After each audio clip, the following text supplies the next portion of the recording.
أهل الذكر إن كنتم لا تعلمون. أهل الذكر إن كنتم لا تعلمون. أهل الذكر إن كنتم لا تعلمون. بسم الله الرحمن الرحيم. الحمد لله رب العالمين، والصلاة والسلام على أشرف الأنبياء والمرسلين، وبعد. السلام عليكم ورحمة الله وبركاته. داوديال كسر هذا برنامج كفتاوها واتسيتوسا وقد ونسان أفريكا تي في 4 برنامج كتضبات كيبال لبجر أينو إدين سو قد بنا ستوس أو عاد كقب قادن كرتان إدين كو صوعية تلفن هذا هدبة شاشة كسو موقن دونا. barnaamijkeena waxaynu ku falanqeynaa su-aalaha diiniga ah oo aad soo weydiisaan sheekha barnaamijka martida inoogu ah ee whatsappka aad kusoo dirtaan ama telefoonka aad inoogu soo weydiineysaan. mar kale waxaa barnaamijka igala qeybgalaya oo ama aan kala qeybgalaya sida kale haddaan u idhaahdo fadiilatu doctor sheekh cabdilfataax maxamed barqadle oo iminkii la fadhiyay. doctor markale soo dhowow. waan dhowahay ilaahay subxaanahu watacaala su-aalka inoogu kulmiyey jannadiisa inoogu kulmiyo inaga iyo daawadayaasha baaraka allah fiik. aamiin ya rabbi alcaalamiin. insha allahu tacaala sidaas aynu ka rajeynana allah subxaanahu watacaala wayna dhici doontaa biidni illahi alkariim. sheekh su-aalaha haddii aan gudagalno diiniga aynala soo weydiiyey toddobaadka hore su-aalihii inaga harsanaa waxaa ka mid ahaa saa-ilaya waxaynu soo weydiiyey weysada qeybta hoose ee sigisaanta la masaxayo diinta islaamka maxay ka qabtaa. waxaa ula jeeda sigsaanta ama sharbaandaha ama qofbas u yaqaanaba shayga lagu xiro lugaha la geliyo kabaha ka horeeya. alxamdu lilaahi rabi alcaalamiin wasalaatu wasalaamu calaa ashrafi alanbiyaai walmursaliin sayidina muxamed wacalaa aalihi wasaxbihi wasalama tasliima kathiira wabacd. mas'alada sigisyaanta in la masaxo culimadu fuqahadu way isku khilaafsan yihiin raxmat ullaahi calayhim. culimada qaar waxaa jira ku tegay inay sida khufeynka oo kaleeta yihiin wax kale oo shuruud ah oo dheeriya ayna u baahnayn. culimada qaarna waxay yidhahdeen sida shaaficiyada oo kaleeta shuruud ayay ku xidheen ay adag tahay inay sigisyaan ay yeeshaan. waxaa kamid ah inay asturayaan jirhkaas maaragtay qadameynka meesha oo ka hooseysa inta weysada loogu talagalay adag yahay waxa la xidhanayo oo adaygaasna uu yahay mid qawi aha aysan qofka ay suuroobi karto inuu ku socdo kaba la-aan haddii biyo lagu dulshubo aysan ka gudbeynin oo jirka u gudbeynin iyo wixii lamidka shuruudaas ayay ku xidheen. marka waxay dhaheen shuruuda hadday sigisaanta ama jawaaribta wax carabiga lagu yidhaahdo ay buuxiyaan waa la masixi karaa. haddii shuruudda laakiin la waayo lama masixi kara ayay yidhaahdeen. si ayay shaaficiyadu qabtaa. marka qalbigu kuma deganaanayo qofku inuu masixo sigisaanta caadiga ah ee hadda la xidho isaga oo maaragtay culimo qabaan aan ogol lahay amaana alcilmiya si cilmiga amaanadiisa loo sheego. laakiin madhabkeenu waxaa weeye in sigisaanta qofku inuu masixo aan loo ogoleyn wallahu aclam. waatahay jazaaka allahu khayr jazaa aad baad umahadsantahay sheekh. masaladaas masaa-isha yani khilaafka dadka gelisa ama dadka wax badan ay ku fikiraan ayay kamid tahay. inta aynu kaga gudbeynaa oo madhabkeena inaynu qabsano sida horeyba aad inoogu sheegtay ayaa mar walba aynu doorbideynaa oo wanaag badan. su-aasha xigta haddaynu gudubno saa-ilka su-aasha xigtana soo weydiye waxau yihi gaal xanuunsan allah ku caafiyo ma oran karaa. gaalada in maxaanku dhahay marka hore la booqdo markuu xanuunsanayo maxaa qof xanuunsan markaad u ducaynayso ama aad u ducaynayninba inaad soo booqato ayaa ka horeysa. islaamku wuu qabaa oo qofka gaalka ee jiran qofka muslimka wuu soo booqan karaa. udgoonaha caleyhi afdal salaatu waatama tasliim wiil yar oo yahuudi ayuu soo booqday isagoo xanuunsanaya oo jaar ahaayeen. kadibna markuu nabigu soo booqday caleyhi afdal salaatu waatama tasliim islaamka ayuu ugu yeedhay. islaamka markuu ugu yeedhay kadibna wiilkii yara aabihii buu jaleecay. aabihiina wuxuu yihi atic abalqaasim nebi maxamed atic sala allahu caleyhi wasalam oo markaa aabihi asagoo gaal ah. kadibna wiilkii yaraa wuu islaamay. kadibna geeridii baa ku timid. nabigu sala allahu caleyhi wasalam wuxuu ka baxay asagoo leh alxamdu lilahi aladii anqadahu min annaar. ilaahay naarta ka badbaadiyay ayaa mahadsan subxaanahu watacaala. marka nabigu sala allahu caleyh saas u booqan jiray. adeerkii abi aalib asagana markii uu bukay ee sakaraadka ahaa inkastoo qaraaba u dheereed asagana wuu soo booqday nabigu sala allahu caleyhi wasalam isla markaana wuxuu ugu yeedhay islaamka. min huna waxaa ka cad in qofka muslimkiihi ay u banaan tahay inuu soo booqdo gaalka ay qaraabada yihiin iyo gaalka ayna qaraabada ahayn labadaba. su-aasha aan usoo degna marka lana soo weydiiyey oo ahaa ma u ducayn karaa oo qofku ma dhihi karaa ilaahay ha ku caafiyo sida xooga badan cinda ahlilcilm qofku wuu dhihi karaa qofka xanuunsan ee gaalka ahaa ilaahay ha ku caafiyo uu ku dhihi karaa welibana markaa qofku uu soo booqanayo ee uu ducaynayo ee ule ilaahay ha ku caafiyo iyo wixii lamidka ahaa waxaa fiican inuu qofkuna ku daro inuu dacwadii uu ku dhexwado oo diintii ugu yeero maxaa nabiga sala allahu alayhi wasalam ficilkiisa waxaan ka faa'iidaysanaynaa markuu wiilkeedu u tegay islaamkiiba ugu yeedhay abu aalib adeerkii markuu u tegay islaamka ugu yeedhayay marka qofku waxaa rabaa furaska noocaas oo kaleeta ah inuu ka faa'iidaysto oo qofka gaalka ahaa uu xaawilo inuu islaamka ugu yeedho biariiqatin aw biukhra kolba wado u maraba isagoo qofka aan gaalka dareensinaynin islaamka inuu hal jeer ugu yeedhayo oo shako kale uusan qofku aqoonin fi nafsi lwaqtina wax maaragtay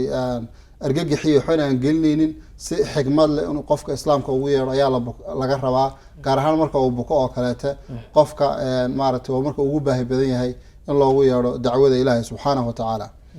ducadu marka way banaantay qofku inuu duceeyo bal waxaa banaan bacd ahlicilmi say qabaan inuu qofku ugu tufo waxaan laga faa'iidaysanayaa xadiiskii abi saciid alkhudri radia allahu canhu waardaah wuxuu yidhi ayaga oo meel socda ayay qolo soo martiyeen meel degan kadibna martigeliyay ka codsadeen markaasa waxaa maaragtay martigelidii bay u diideen way martigelin waayeen meel agtooda iska degeen marka say u heshadaan dadkaa reerkay meesha degan ninkii qolada ayadaa sayidka u ahaa ama ugaaska u ahaa waxaa dhahdaba ayaa la qaniinay waxbaa qaniinay kadibna ninkii baa bukooday waxlaabo badan bay ku eegeen way kari waayeen nin raggii kamid ah wuxuu yihi qoladan halkan degan ee martigeliyada naga codsatay ma soo weydinaa inay wax dawo ah hayaan kadibna way u yimaadeen abu saciid alkhudri wuxuu yihi haa waan hayaa dawadiis laakiin wuxuu yihi ma daweynayo ilaa aad maaragtay ogolaataan inaad xnasiisaan maadaama muqaabil yeelato ari bay kula heshiiyeen marka inay siiyaan baadiya la joogaa lacag waxaa lama yaqaano in ariya oo qatiica xayn waxay dhihi jireen yaa lagula heshiiyey kadibna ninkii buu u tegey wuu ugu tufay faatixadu ku akhriyey kadibna ninkii murjuq buu uu kaco wuu bogsaday marka min huna ayaa waxaa laga faa'iidaysanayaa qofka gaalka in loogu tufi karo maaragtay isla markaana loo ducayn karo muslimka tabiibkiihina uu daweyn karaa isaguna qof gaala wallahu aclam jazaak allahu khayr qadka telefoonka ayaynu eegaynaa markana halo asalaamu calaykum alo ha walaal soo dhow africa t v 4 walaal waxaan ku weydiinayey walaal waxaan ku weydiinayey sheekha waxaan weydiinayay maad garan sax soo dhow magaad walaal waxaan weydiinayey waxaan ku riyooday anigoo kaa la idhahdaa meel webi aan maraayo anigoo gabadh kale sax marka maxaa la idhahday meeshii waan ka tallaabi kari waayo laakin gabadhi way ka talooda maad garan sax laakiinse markaan ka tallaabi kari waayo baambala dhinaca adugu wax si diin soo qarmuunba ayada meesha ayaa marayay haye deja markii dambe waan tallaabi kari waayo meel sida qabriga oo kale aan ku dhex dhacay walaal waa gart ma god oo qabri camal usamaysan ku dhex dhacday ya walaal godaa ku dhex dhacday miyaa qabri ah waan ku dhex dhacay si naqasku igu dhagay oo kale haye su-aashayda laba waxaan sheeka weydiinaya walaal maxaa la idhahdaa aniga xaajiga islaanta dadaya jirta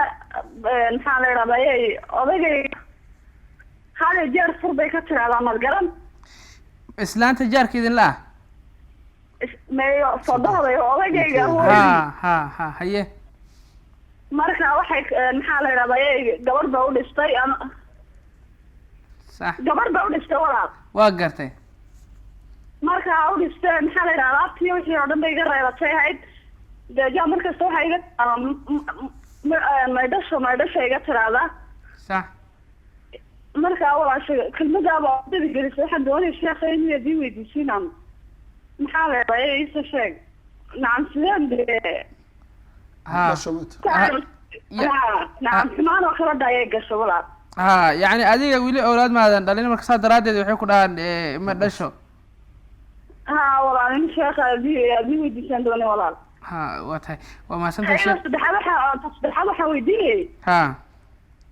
arkaanta maxaa la idhahdaa sida iminka sax marka awlaad doon sidoo kale arkaantada akhrinaysa lagaa doonaya maxay tahay ha yacni ducooyin iyo adkaar la akhriyo ma jiraan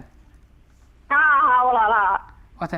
aad baad u mahadsan tahay magaado Djibouti naga soo waceysay ay ahayd 3 su'aal ay ina weydiisay waan kaaga jawaabi doonaa biidin ilaahi alkariim wata sheekh waxaan daawadayaasha weli su'aalihii riyooyinka inaysan naga raabino weli riyooyinka ay socdaan marka su'aasheeda riyada ah ay hadda ku horeysid ay soo weydiisay magaado Djibouti joogta waxay ku riyotaa iyadoo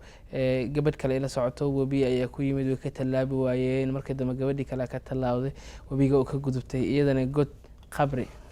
ay ku dhacday iyadoo amoodid naqaska lagu xiraayo sidii su'aasha u dhigtay maxaa lagu fasir karaa riidaas horta cudurdaarkan soo loo celinayna riyooyinka ma naqaana si loo fasiro xataa meehi dadka isku daya inay bartaan oo maaragtay ma garanaya waxay ka saaran anama bariyoodo la cilmiga kugu daro sax arrintaas laga yaabaa sababta wax u raadimayso maba dadka riyoodo meehi dhibkaas haysta weeyga waan dhacaan aroorta soo kaca sax marka haddaan walaashan isku dayno inaan riyada u fasiro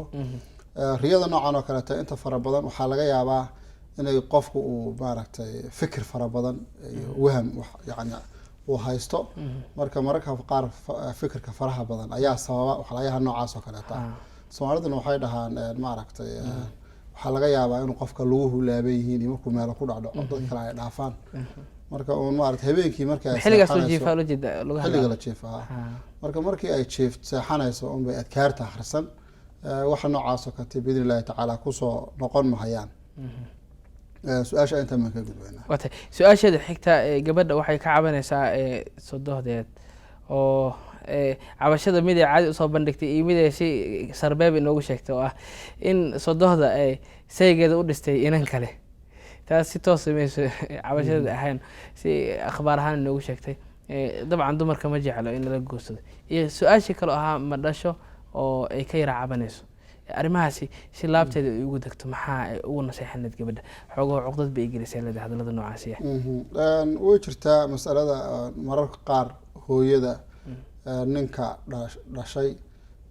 ama sodohdaba Soomaalidu qaar fara badan oo kamid waxay ka qabaan hawas aan sax ahayn mararka qaar wax malmuus oo dhaba ayuu noqdaa oo waxa laga yaabaa in hooyada gabadha dhashay ama hooyada wiilka dhashay ayna noqonin sidii loo baahnaa oo ama gabadha ay geeska geliso ama maamada maxaan ku dhahaa gabadheeda la qabaa ay wiilkiisa si lamida sida loo baahan oo la dhaqanto way dhacdaa mararka qaar laakiin waxaa fara badan inta iyadan waxba jirin oo qofku saasun iska qabo ayaa iyaduna jirta almuhim waxay ila tahay marka koobaad walaasheen arrinka asaga way u sabraysaa ilaahina subxaanahu wa tacaala ducaan xaq ahayn qofna kama aqbalo يعني إلهي وهدي الله بريء جل شأنه وحاول إلهي دعاء حق هاي عندنا كما أقبله هاي عندنا قرابة إلهي سبحانه وتعالى معها في نفس الوقت نقفكو هدو حصل حق وقولها هاي وقوها بارو هبار كاسي ميلا مدعيو ميلا مدعيو إلهينا سبحانه وتعالى قفك أساقها أساقا أم باكابة المريكرة وحي حمانة أو قفك ولالك يكوهي ثانيا ولا شيء وحال قربا إلى أدو القاطو محايل وهويدد وحكستو ريبو كغا إيمانيانا أي لقضو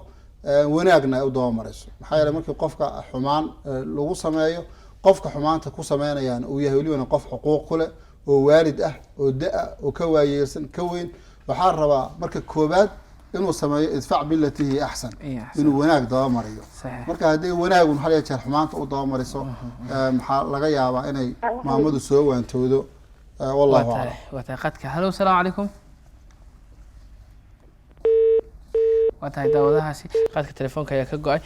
su'aasha xigta ayaynu galinaa isla su'aashaasi daba joogta waxay leedahay ducooyin iyo adkaar iyo waxyaabaha hadii jiraan gabadha awlaada doonaysa ma caruurta inay dhasho qofka halo salaam calaykum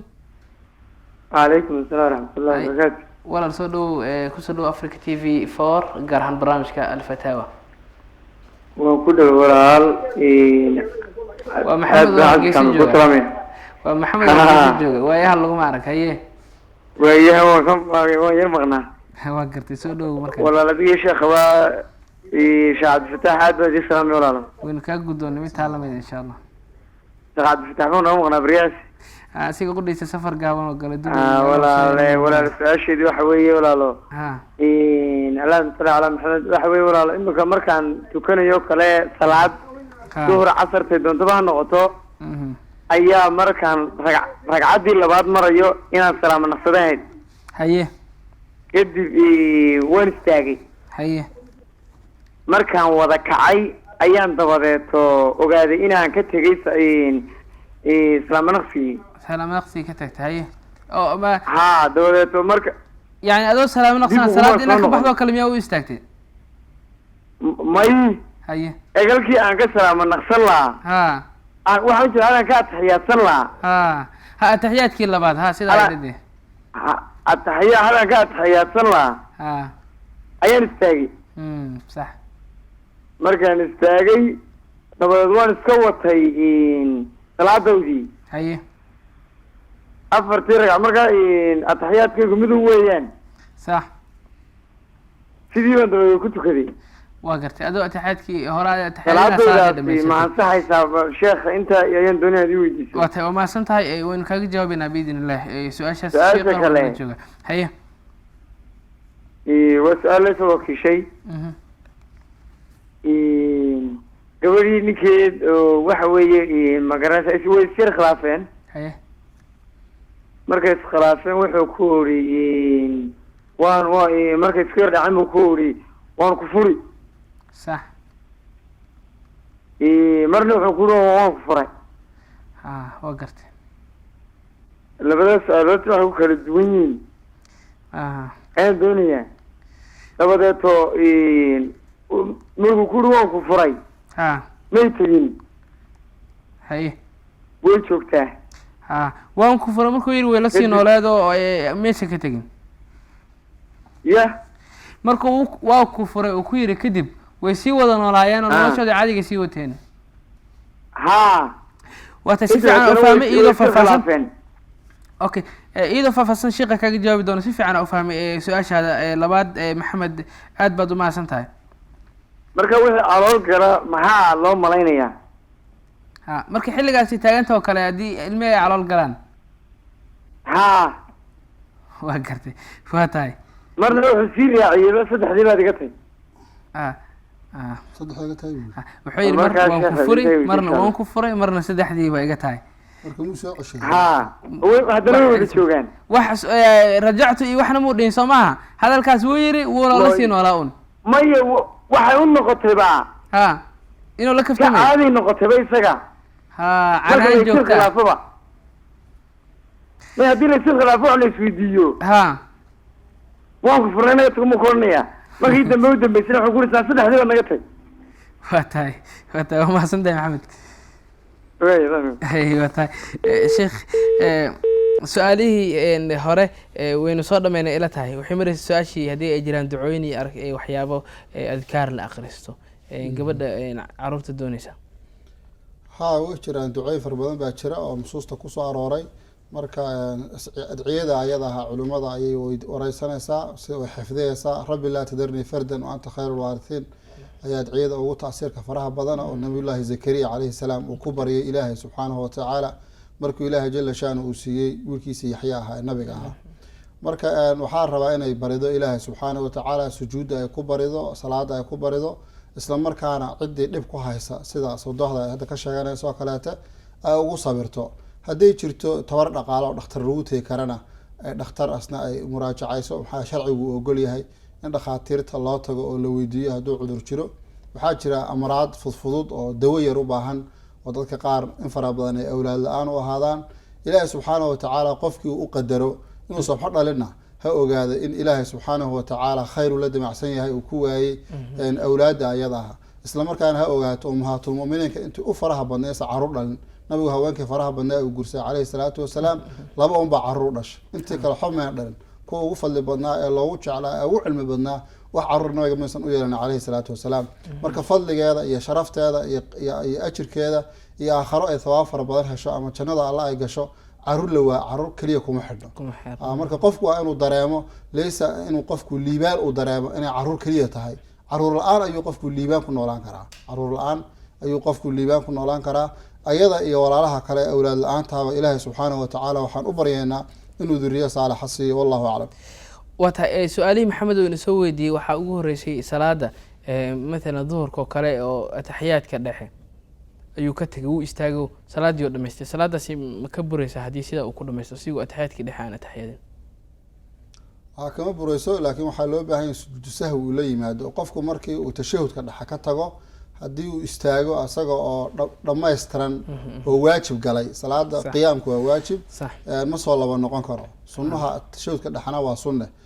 markuu istaaga galo inuu soo laba noqdo looma ogolo asagii weli xaglihiisa kala bixin oo kacale hadduu xusuusto wuu laba fadhiisan karaa laakiin markii uu istaago inuu soo laba fadhiisto looma ogolo markaa salaadiisu dhamaystiranaya kadibna wuxuu la imanayaa intu salaamo naqsanin sida madhabkeenu yahay shaaficigu ayuu wuxuu la imanayaa labo sajdo oo sujuudu sahwiya saasina salaadiisi ugu taam noqonaysaa wallahu aclam waa tahay su-aasha xigta iyana waa daahiro ama shay ku badan soomaalida dhexdeeda dadka qaarna ay yareystaan xaqiiqatanna u baahan wax badan in laga wacyigeliyo bulshada waxa uu leeyahay su-aashan waa lasoo wakiishay nin baa xaaskiisa markay qabtaanba waxauu ku leeyahay waa ku furay iyo waan ku furay markii ugu dambeysana 3 baa iga tahay haddaba ninkaasi xaaskana waa ila nooshahay mar walba oo waxa uu leeyahay way ila nooshahay caruurta xilliga gala caloosha xukunkooda muxuu noqonaya ayuu leeyahay waynu usoo laabanayna su-aashaas jawaabteeda qadka ayaynu eegayna halo asalaamu calaykum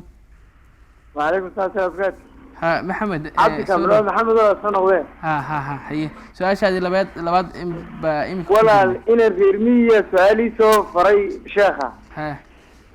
wuxuu yiri walaal imika kale markuu roobku doo waxa jirta meel biyo galaan haye kadib meelaha biyo galaan dabada xoolo ku kaajaanay cabaanay ayaa waxa loo yaqaanaa af Soomaali ahaan ajo haye marka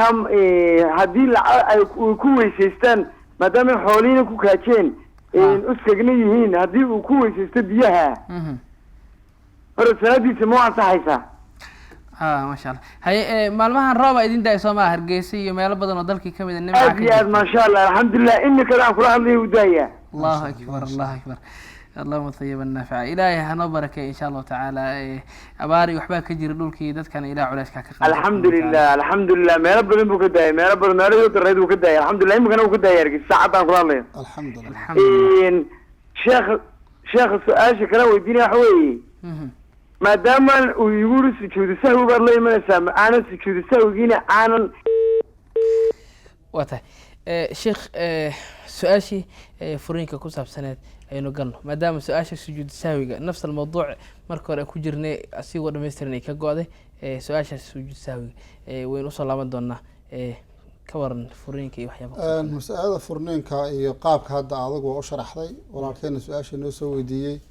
ومسألة برشدة كفر بدن رونهانتي لب بدن وكشرة رك فر بدن أيها جرنين مهمدي لو ديبي صدحن حبة ما ركته يا كذا عسل وما ركته إسكاون وحيو هايستانون رجعنا ماذا إنه نقول هوان كفراي رجعنا ماذا نصدق ما هو أنو صندي هوان كفراي مركا إنه إلى لي صدح حاسة رجعنا معها مهمدة أساق يا جواد هو كله بحسيه وحوي waxa maanta caruur dhalay aragtay lama dhalin hadii gabdhaha loo dhiibi lahaa intaas oo reer baabur buri lahaa marka hadday ugu soo degdegaan fur furninkan u dedejin lahaa marka hadday cagsi noqoto oo raggii maqaamkii booska uu dhaco oo gabadhii fur dhaxdaba uu furo marka qaar ayadoo furba dhihinba uu sii furo waxa weeye raganimadeedii ayaa wax noqonaysa arrin sax ma aha reerkii dhisan ee gurigooda wada jooga intayna maxkamad isla gaadhin wixii caruur ay kala dhalaan waa xalaal telefoon hadduu khad ku jiro والله لك واتها تليفون قد كمجري لكن صاحبدا waxay leeyihiin diya ugu horeey wax la soo gaaray xilliga aan san lahaydeen yaranasto barnaamijka oo ku soo laaban doontaan waata daawadayaal refreshment ayaynu qaadanaynaa wax yar kadib ayaynu isku soo laabanayna halkii ayaynu ka qaadi doonaa barnaamijka hadii ay boodmo الذكر إن كنتم لا تعلمون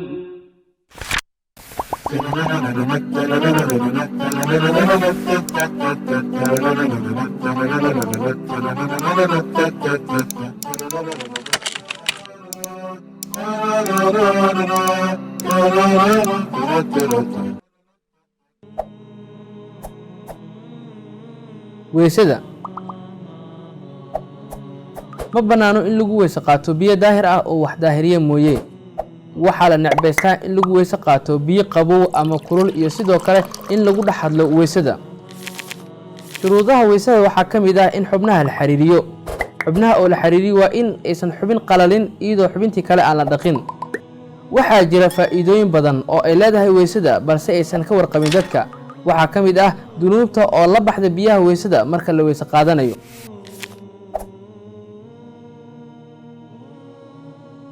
waxaana daliil u ah xadiiskii Abu Hurayra radiyallahu anhu laga soo wariyay oo uu yiri nabiga naxariis iyo nabadgelyo korkiisa aatee haddii uu qofka muslimka ah uu weyse qaato wejigiisana uu dhaqo waxaa ka baxa gaf kasta uu ku galay xubnaha wejigiisa.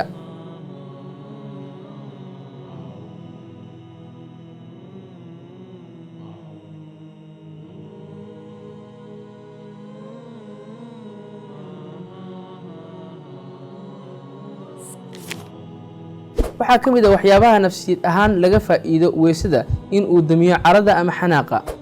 waayo rasuulka calayhi salaatu wasalaam waxa uu yidhi caradu waxay ka timaadaa shaydaan, shaydaankana waxaa laga abuuray dab, dabkana waxaa lagu damiyaa biyo ee midkiin hadduu caroodo ha weyse qaato.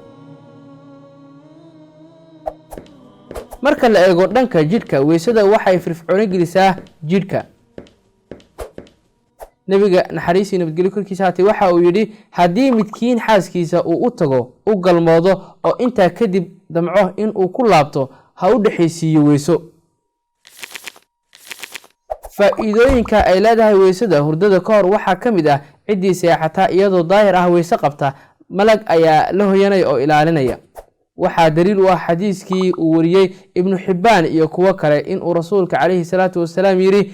ciddii jiifataa iyadoo daahir ah weyse qabta malag ayaa la hoyanaya oo dembi dhaaf u weydiinaya alleh.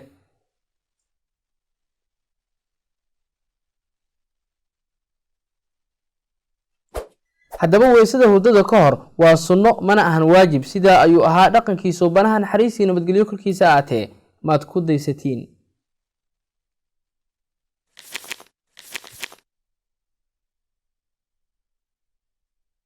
أهل الذكر إن كنتم لا تعلمون.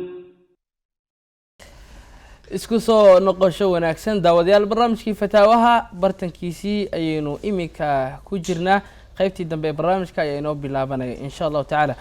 sheekh waxaa inoo socday jawaabtii aad ka bixinaysay su-aashii furiinka oo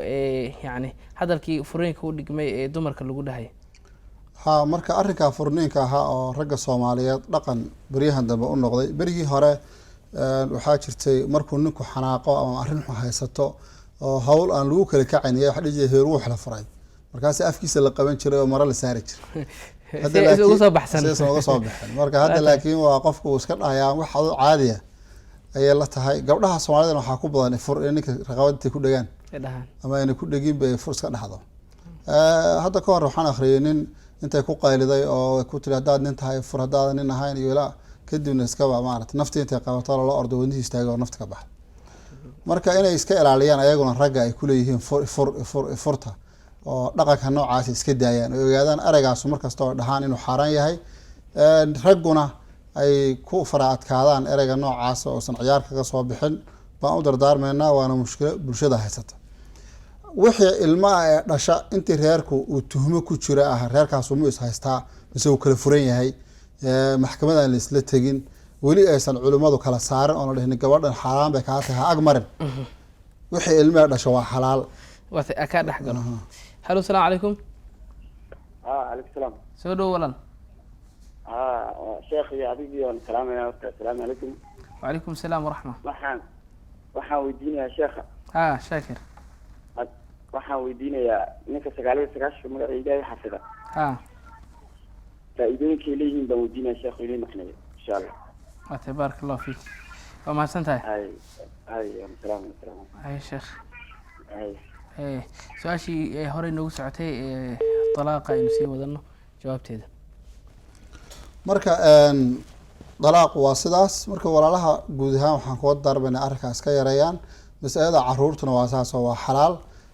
markii laakiin arkaas uu soo noqnoqdo waxaa la rabaa qaraabada iyo gabadhaba in ilaahay ka cabsaan subxaanahu watacaala. ninka la waaniyo haddii wanaad lagu kari waayo maxkamadda la isla tago hawshan lasoo afjaro oo meel la yaqaana maxkamadda kusoo afjarto maxaa yeele reer jiri karaa ma jiro iyadoo maalin kasta ninka reer kale ha uu leeyahay waan ku furay reer dhisan ma jiro meesha marka maxkamadda hal isla aado halkaa lagu soo kala baxo wallahu aclam jazaak allahu khayr hadalkaagii hadaaya wuxuu soo xusuusiyey qiso yar oo mar beri ay soo daabaceen internetkii ay kusoo daabaceen nin baa wuxuu qabay gabadh xaaskiisii marka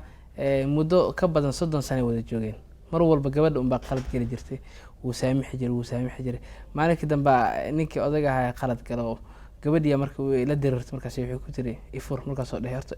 ifur intaada dhihinbo mas'uuliyadda maadaama intaas ay soo hayay 30 sano ay soo hayay hadda qaladka anaa galay moogta mas'uuliyad ma hayn kara adaa ku dhiibaya ku yiri saddexdii talaaqadood marka adi xukunka adaa iskala ku yiri markaas wuxuu ku tiri maadaama 30 sano aad soo celinaysay 30 sano adoo salaaxiyada haysta ama awoodi lahaa waxaa soo ilaalinaysay hal daqiiqo carood inaan ku baabi'iyo mudooyinkaas daraaddeed oo ku saamixay ku tiri moogta marka dumar saamaxad badan noocaas oo kale loo baahan yahay iyo sidoo kale rag iyaga naftirkooda xikmad isticmaalo 30 sano haya سوي مركا جزاك الله خير جزاء سؤال حكتا ayuu galeena inala soo weydiiyay roobka marka uu doo dalkii waayahan nimca ka socota ilaahay noo siyaadiyo ilaahayna ka dhigo roobkaas mid mararka qaar roobka dhibaatooyin way ka dhashaan mid insha Allah taala khayrkiisa inuu badan yahay Allah nooga dhigo meelaha biyaha ay galaan oo xoolahana ay ku yara kaajaan mararka qaarna caruurta insaanka qaarkood laga yaabo in ka waran hadii qofku ku weesaysto salaadiisa muu ansaxaysaa biyaha noocaas مسألة هرت الرابع تعليق عن قدر صدق الحمد لله رب العالمين إلهي سبحانه وتعالى ومده ورابيه مارت إلهي نجل شانه هقول لكم مد عن لب وذنين أو مفعاد أنا صار شيء مالها قار لبها كجاري وتشيو كلا ضفر بدنا يا كل انتي أيضا إلهي سبحانه وتعالى هون حريصته انت المسلمين تاها مارت دتكي إهلكي كدنتنا مارت حسي صبري إيمان مسألة بيها أجو eraygu adeegsaday maxaa markay gaaraan ama markay biyuhu isbedelaan midabkooda iyo maaragtay urtooda isbedelaan weeye marka saddexdii ay madhabkeenu u xili jiray fuqahada shaafiiciyadu ayuu galayaa marka waxa dhadhankiisa iyo midabkiisa iyo urkiisa saddexaas markay isbedelaan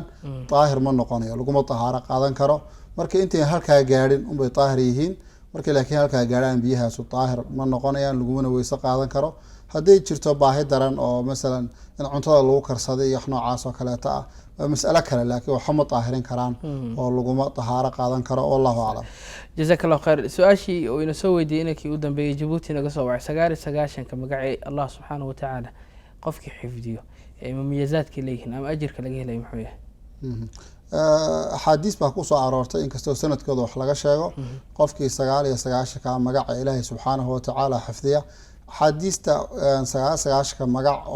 وضرن أو صحيحة قصة عرورة ما بنو لكن علماء ذوي أوروريين رحمة الله عليهم حديث كل أورورية يكون أورورية قرآن كبا سجال كي مجا حدا وديار عالم كإسلام كان قاد بوقفدان marka qofkii 9 magaca Ilaahay subhanahu wa ta'ala xifdiya soo xadiiskaas sheegay wuxuu leeyahay man ahsaha dakhala aljanna qofkii xifdiya ma aragtay fahma kadibna Ilaahay subhanahu wa ta'ala ku bari ku caabudo jannada ayuu galaya si xadiisku macnihiisu yahay walillahi alasmaa'ul husna fad'uuhu biha Ilaahayna jalla sha'nu magaciisa wanaagsan in lagu bariyo ayuu Ilaahay subhanahu wa ta'ala ugu talagalay walibana culimadu waxay sheegeen rahmatullahi alayhim qofku inuu munaasabad kasta ومجا مناسبة كوا إلهي كبر سبحانه وتعالى هذا مدافع إلهي ويدي سنيسو غفور الرحيم ده هذوم مسلمين تقولب هايستو وحده إلهي يوم تقانا يا أرحم الراحمين كبري هذا ربط منطقة مسلمين ضد المية إلهي سبحانه وتعالى أبرده الجبار يقوي يكبرده هذا إله رزق ويدسنس عيسى الرزاق كبرده هذا هو هو أذكته فتح كبرده يوحي الله متكع مركب ما يعاد إلهي سبحانه وتعالى متكستماش مناسب كوي هاي يا الله كبريا سيدانا وين يكبر سنادان مركب ضدك ولا لها وضر وحن كبر وجنينا إلى مقعد إلهي سبحانه وتعالى وضبرتان هذا أودان حفظيان إسلام مركان مركي وحبريان إلهي مقعيسي وناكسن كبريان والله أعلم وجزاك الله خير الجزاء فضيلة الشيخ عبد الفتاح أيو كاسيها ولي برنامج كنا أيو برتمك كجرنا سائلك حاجة سؤال نسوي دي وحول يا شيخ وحيوي دي قفك مانك جمعها أو كلية صلاة الدكان أنت كلنا الدكان محوية حكم كيس جماعة أنبو هذا خطبة مركز اللي بيستيل قبيس أنبوس هروسي راعي أصحابته waxay xusuusinaysaa qiso nin yahuudi oo kaatib uu qoray wuxuu yidhi muslimiintu marka ay salaada jumcaha say u tukadaan ee masaajidooda ay ku yihiin ay salaadaha kale faradka ay ku noqdaan markaasay naga guuleysan doonaan buu yidhi laakiin intay hadda wuxuu yidhi salaada jumcadana meel la kala maraa ay arki waayeen salaadaha kale masaajid iska maran yihiin gaar ahaan salaada subax waxaa weeye muslimiin inaga guuleysanaysaa ma jirtee halkaan baynu kaga haynaynaa buu ومثال في عن يعني كم مثال إن أمد قوة إن يكون جرت إن عباداتك وجمعان كل رمضان وتشيق وصلى الله عليه وسلم أشخاص قف ياخذك كجرا هلا السلام عليكم. عليكم السلام ورحمة الله وبركاته. هاي سولو ولا الأفريقيا تي في فور برنامج كيف تابعه؟ ولا واي هو ندوس أديك شخوان السلام يا. أنا كأجدنا سميرة. waxaan doonayay waxa ku qoran dadka qaar ka qoranay haddaad imika kale Allah habo kun jeer ku celisid si degdegaad wax u helaysaa amba arraxmaan dad ku celisid magaceeda Ilaahay degdegaad wax u helaysaa marka maxay diintu ka qabtaa waxyaabahaas oo kale يعني ما كو رسالooyinka la isku soo diraa oo la jeedaa ma soo mowduuc kale oo رسالooyinka la isku soo diro kale waata maxaa diintu ما سنتها شكرا بارك الله فيك بارك الله فيك وقت الشيخ سؤال شيء نسي ودرنا marka salaada jumcada dadka muslimiinta ay tukanaya ayuu arkay farabadnidooda iyo masaajida xiliyadii kala say cidlo u yihiin halkaas wuxuu ka istinbaaday gaalka yahuudiga in muslimiintu salaadihii kale ay u daran yihiin marka min huna ayuu wuxuu gartay in muslimiintu aysan buuxin khalal farabadan uu ka jiro marka inta uu gaalka yahuudiga gartay waxa rabaa qof kasta oo muslim inuu garto oo salaadiisa uu ku dadaalo maxaa yeelay qofku salaadiisa markuu ku dadaali waayo wax kale oo laga sugaa ma jiro cibaadadiisa iyo khayrkiisa salaadiisa ka bilaabanaya ama xukunka qofka jumcada kaliya tukada waa taariku salaadkana horaan uga hadalay culimadu isku khilaafsan yihiin raxmatullaahi calayhim qaar waxay leeyihiin waa gaal qaarna waxay leeyihiin maya milada kama baxayo maaragtay waa gaal nusuustu say dhahayso waxay dhaheen xukman buu wuxuu noqonayaa nutqan laakiin xukman gaal ma aha maxaa la waa shahaadanaya ay qaar dhaheen waa mas'ala khilaafiya axaadiis fara badan iyo maaragtay aayaad fara badan baa ku soo arooray ilaa iyo salafkii ummadda ayaa la isku khilaafsanaa ilaa yawmina hadana mas'ala khilaafiya taagan madhabka shaafiiciyadu wuxuu qabaa in qofka asaga aha diinta islaamka aan laga saari karin laakiin waxaan shaki lahayn mar hadduu qofkiiba noqday maxallu khilaaf qofkan ma muslim ba mise ma aha kafa yani ceeb iyo dembi iyo ithmi intaasaa ugu filan ilaahay subxaanahu watacaala inaga iyo dadka kale ee muslimiintaaba ha waafajiyo salaadiisa say u oogi lahaayeen wallahu aclam sheekh jazaak allahu khayr su-aasha xigta imika samiira ayna soo weydiisay magacyada ama la isku diro ama haddii qof uu ku yiraahdo intaas jeer aqri magaca ilaahay magac muxadada intaas jeer aqri intaas oo ajira helaysaa ama ma jira waxyaabo noocaasa diiniyan axaadiis ku soo arooray ama athar ama wax farayo oo baneenayo nusuusta waxay ku soo aroortay ama culimada raxmatullaahi calayhim ay sheegeen way jiraan oo ah qofku inuu masalan subxaana allahi wabixamdihi subxaana allahi alcadiim uu dhaho intaasoo jeer dembigiisa laga dhaafi inuu qofku ducaysto inuu qofku badiyo saliga nabiga caleyhi afdal salaatu atama tasliim inuu qofku baaqiyaadka saalixaad oo dhan uu ku dadaalo suu u badin lahaa kadibna hal iyo jeeraale uu noqdo lisaankiisu radban bidikri illah intaasoo dhan nusuus baa kusoo aroortay waxaa kale oo jirta dad nusuusta iyaduna ay sheegaan dadka helo khayrkii dad dhib haystay oo dhibkii haysteen erey ay badiyeen ilaahay subxaanahu watacaala uu kaga qaaday tusaale ahaan qof ka xidhnaa oo laa xawla walaa quwata illaa billahi alcaliy alcadiim ku celiyey oo qofkii loo soo daayey waxaa kaloo jirta qiso maaragtay kolley run ahaantii saameyn badan leh oona garayn waqtigii noo saamaxayo laakiin haddaan soo koobno nin ayaa deyn lagu lahaa maxkamadaa la geeyey kadibna waqti baa loo qabtay haddana mar labaad maxkamadii la geeyey mar saddexaad maxkamadii la geeyey mar afraadkii ayuu qaadigu wuxuu ku xukumay in la xidho ninkan ilaa deynta laga bixinayo markaasaa ninkii wuxuu codsaday in reerkiisii ku laabto oo maaragtay reerkiisii uu soo macasalaameeyo berrina uu iskeeno si loo xidho qaadigii baa wuxuu ku yidhi maxaan kugu aamini karaa in aad soo noqonayso yaa damiinka markaasa wuxuu nebi maxamed baa damiiniga ah oo see damiinkaaga yahay ummadiisa kaynayodaan berri iman waayo kadib qaadigii qalbigiisa waxbaa ku dhacay ninkii wuxuu yihi haye orod berri waan ku sugaynaa wuu fasaxay gurigii buu tegey xaafadiisii markuu tegay xaaskiisii iyo reerkii wuxuu uga warramay in maaragtay arrinkaas uu qabsaday kadib waxay ku yidhaahdeen haddaba reerkii baa kula taliyey xataa sida uu kitaabku qorayo reerkii baa kula taliyey waxay dhaheen haddaba haddii arku saa tahay caawr dhan nabiga aan ku salino dee fadliga nabigiisa lagu soo daayay sala allahu alayhi wasalam habeenkii waliba nabiga ku salleeyeen ilaa ay ka seexdaan markii dambe hurdadii baa qabatay wuu seexday isagoo nabigu ku wada ayuu dhacay kadib nabigu ku arkay sala allahu alayhi wasalam manaam ayuu ku arkay nabiguna wuxuu ku yihi waxaad u tagtaa ninka waaliga ee haysta magaaladii uu joogay oo waxaad ku dhahdaa nabigu fariin buu ikaa soo faro wuxuu ku yidhi hebel deynta ka gud 500 oo diinaar ayay ahayd deynta markaa lagu lahaa hebelka deynta ka gud oo ku dhahayna waa isla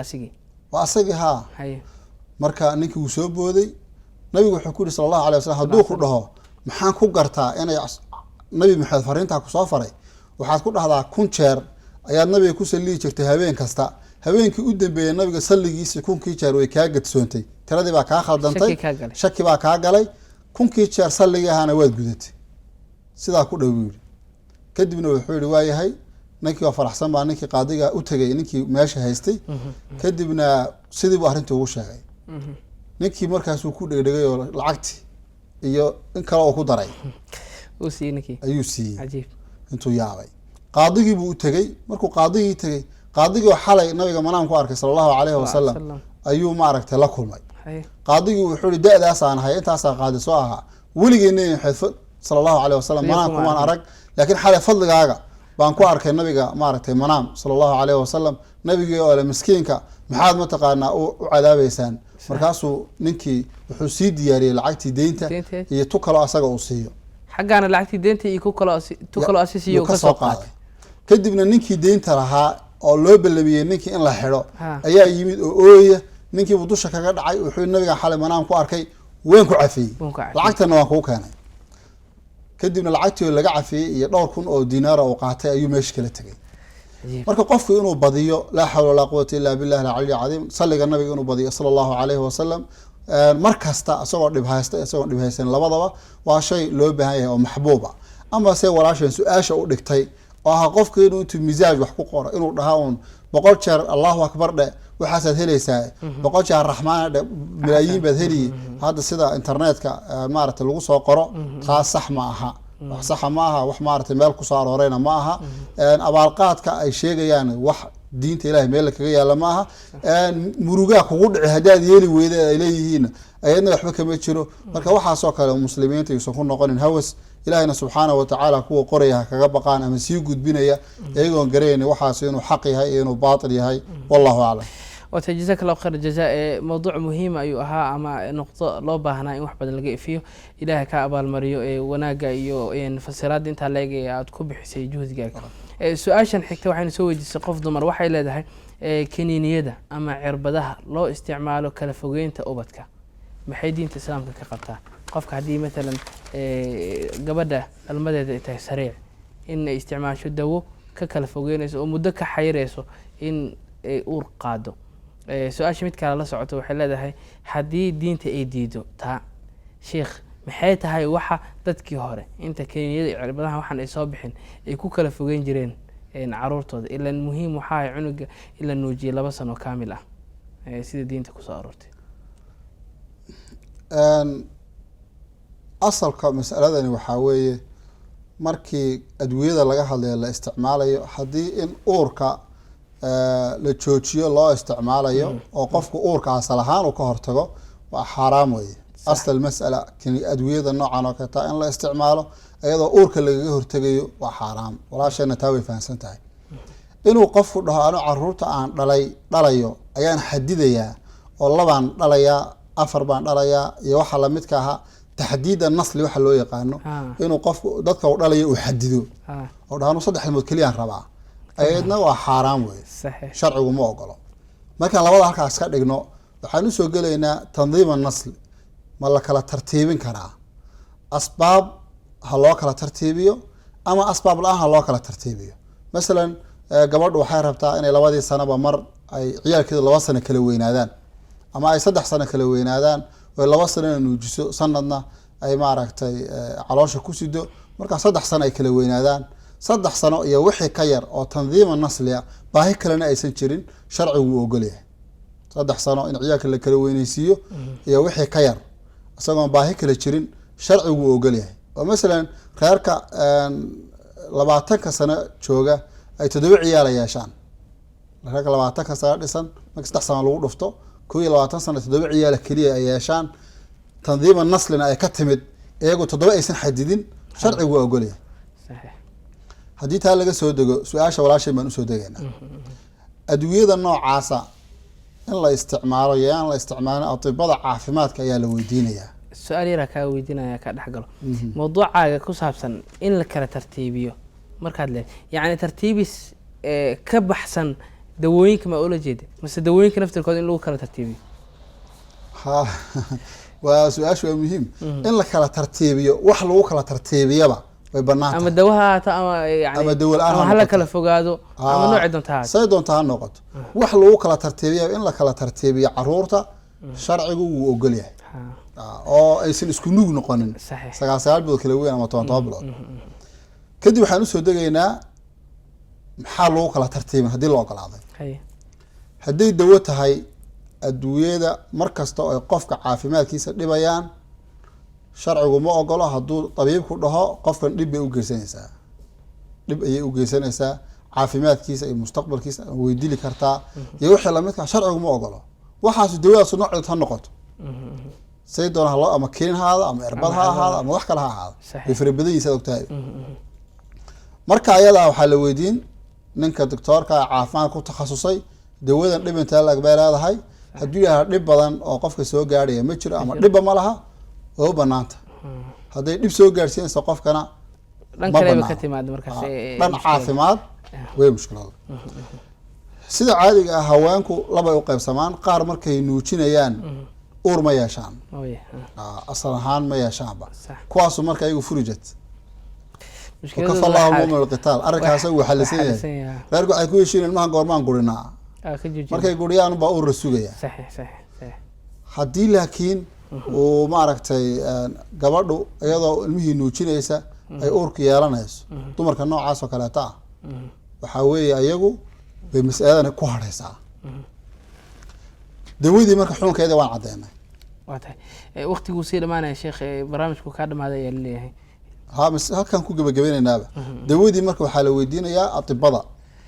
صحيح داودي هدان كسوق قدمنه وحاجة تصفوين كلا فربضان أو أورك لقى عرره وقت يكلم كاد عاه